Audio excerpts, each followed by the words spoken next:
Hello and welcome to another episode of Words with Myself. Many of us have stopped experimenting. Instead, we try to do things the right way. We try to learn from others. We follow guides or watch videos. We tend to strive to get it right the first time. Many of us feel embarrassed when we get things wrong, when we don't get it on the first go. We feel like we should be able to do things, and the things that we can't do, we say, well, we can't do them. We don't say that we're not currently able to do something. We say we can't do it. We are ruling it out as a possibility. This isn't always because we are motivated by fear. It can even be for good reasons. We might have higher stakes on what we're trying to do, and it begins to cost us money if we make mistakes. It affects others if we make mistakes. And as adults, the repercussions of making mistakes is normally far greater than when you're a child. You have responsibilities, you need to make money, you have things that you need to do and provide. And all of this begins to compound and compress. It begins to make experimentation a lot more difficult. We tend to believe that we don't have the time to waste. We have to do it the right way the first time. Or we have to know what we're doing before we do something. We can't simply, mess around or play about. But that is exactly how you learn things. The best way to learn something is to play around, to experiment, to try and figure out what you're doing wrong and adjust, rather than just learning from a taught process to actually go through the motions of figuring something out. That is why children learn so much quicker than adults do. Is because that's how they learn things. They experiment and they try and they get it wrong and they try again. And many of us don't go through that anymore. When was the last time you tried to do something and couldn't do it and then kept at it until you were successful? The chances are that isn't going to be a common experience for an adult. And some people dislike that uncomfortable feeling of not being good at something and having to learn something new so much that they end up doing the same things their entire life. They have found a subset of things that they are both interested at and can do, and they don't have to go through that uncomfortable feeling of learning something new or going through the process of figuring something out for the first time and going through that uncomfortable process. And for people who kind of get into this groove and get into this comfortable spot, they end up feeling like they have lost their ability to learn things. They lose all their potential and just have what is. They only see themselves as skilled as they are, and that is as skilled as they will ever be. Not willing, they believe, not able to change things in their life or expose themselves to new experiences. And it does simply become a case of the things I can do and the things I can't do. The list of things that I'm going to try to do almost disappears after a while. And that doesn't mean that it is gone. It just means that people's confidence in their own ability to pick up something new or to do something that they don't have any experience in or that they're not confident in has been dramatically eroded by their lack of practice. They simply don't do new uncomfortable things anymore. So they believe that they can't, that they are unable to learn something new, when in fact everyone is capable and we can all learn and we can all get into that mode of experimentation. We can let ourselves play with things and learn. Martial arts is a fantastic example because in most people's experience of a martial arts gym or a boxing gym or an MMA gym, they think it's super duper serious. And that's how people learn. It's really aggressive, rough training, but that's not the best way to learn. And the people that often do that and learn in that way are the least effective. And the people that learn the best and are the most skilled are the people that can do it and have fun and play. There is a time for seriousness and intensity, but for the bulk of the work, when learning things, when trying something new, that's not competition where, you're doing things that you are very well versed in. This is learning new skills and ingraining new skills and techniques. The best way to do that is through play and experimentation, finding out what works and what doesn't work. And in a non-serious manner, in a way where you can make a mistake and there be no consequences. Nothing terrible is going to happen. You're just going to realize that you've made a mistake and improve and adapt. But some people can't even do that with themselves.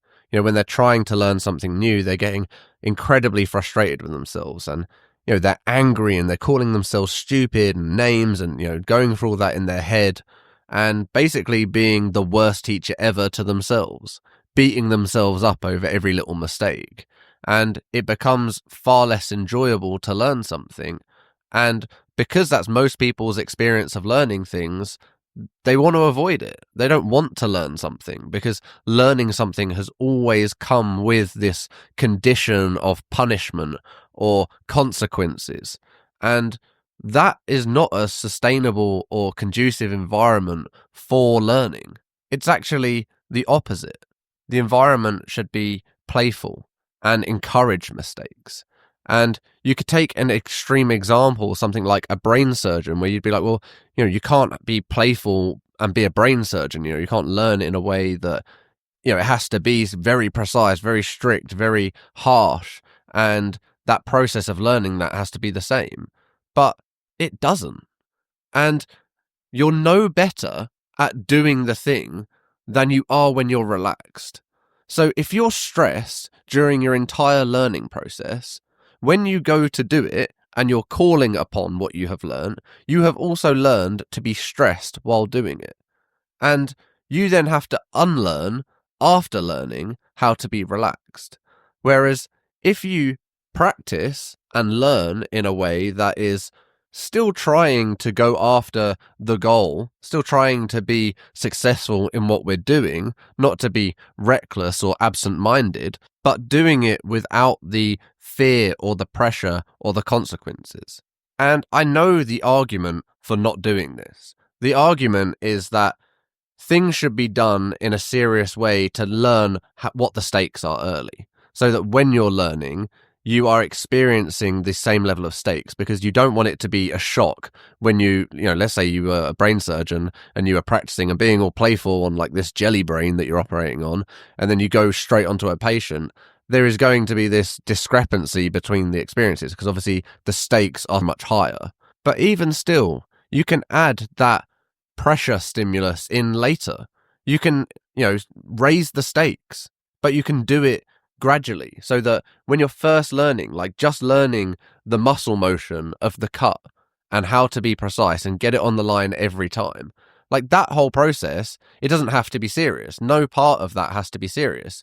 If learning by playing means that you have learned in an unserious way, but you can cut the perfect line every time, what's the difference? You can introduce like testing and making sure that it's perfect every time, but if you've learned to do it in a way that is enjoyable and relaxed, it doesn't matter. You've learned the skill. The skill is what is important. How you feel is not really that important or relevant to the job.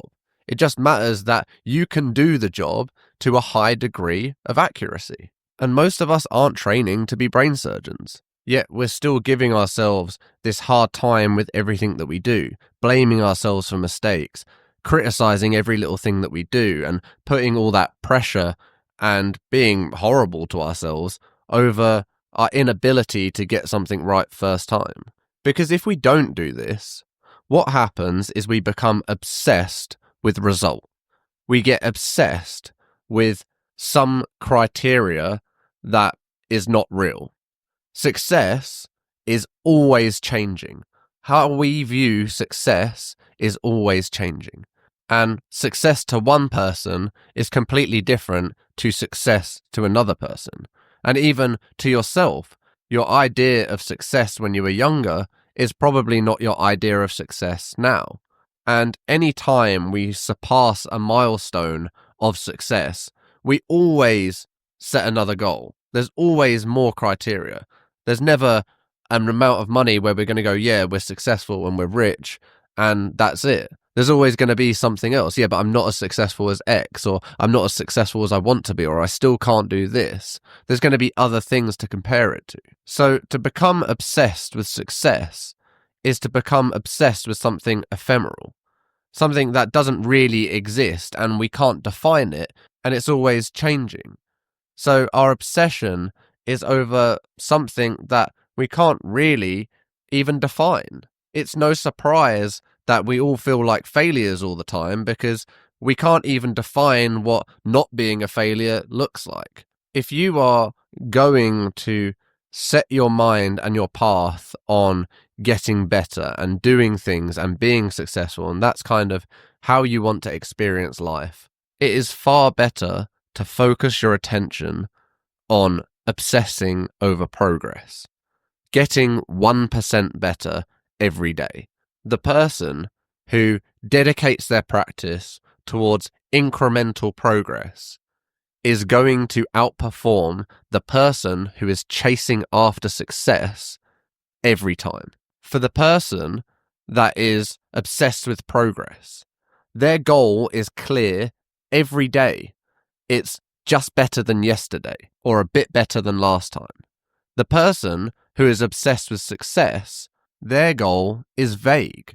They don't really know how to define what a successful day is, even in the grand scheme of a greater success. The only criteria they really have to go on is, am I successful yet? Do I feel successful yet? And that answer is likely always going to be no. So by focusing on success and the result, we're actually reducing the odds of it happening. So let go of that control. Let go of that idea of forcing your will, forcing the result, forcing the world to accommodate your dreams. And instead, put your focus and intention on becoming the best version of yourself. That's the only success criteria that matters. Are you improving on you? That's all that matters. Everything else is ephemeral. It doesn't matter.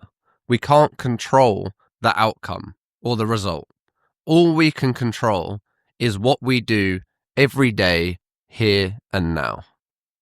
Thank you for listening.